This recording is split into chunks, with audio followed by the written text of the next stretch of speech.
Imagine fighting for a country only to be killed in return.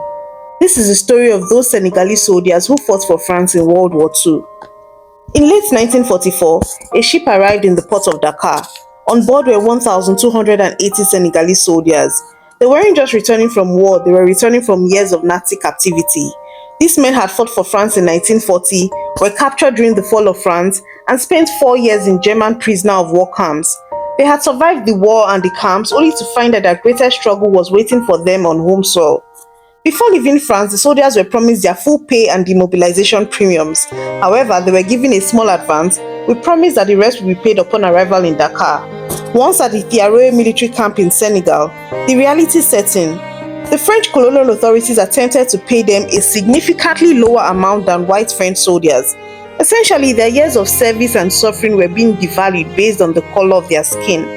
By November 25th, the soldiers refused to leave camp for home villages until they were paid what they were owed. At 6:30 a.m. on December 1st, 1944, the French military response began. This was not a negotiation. French colonial troops surrounded the sleeping soldiers, and at approximately 9 a.m., the order was given to open fire. For several minutes, machine gun fire tore through the barracks. The official French report at the time claimed 35 deaths. Later, military documents adjusted this to 70. However, modern historians and a 2025 Senegalese investigative commission suggest a far more harrowing reality. The death toll is estimated to be between 300 and 400 soldiers. In the immediate aftermath, the victims were framed as the aggressors. The French authorities characterized the event as a mutiny. To solidify this narrative, they arrested the survivors. In March 1945, 34 of them were convicted of rebellion and sentenced to 1 to 10 years in prison. Many of them died in captivity. Their crime was simply asking for the wages they had earned in the trenches of Europe.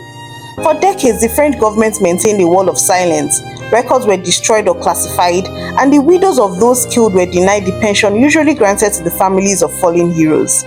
The narrative only began to shift in the 21st century. In 2024, on the 80th anniversary, France officially used the word massacre. The Thiaroye Massacre remains a central pillar of West African collective memory.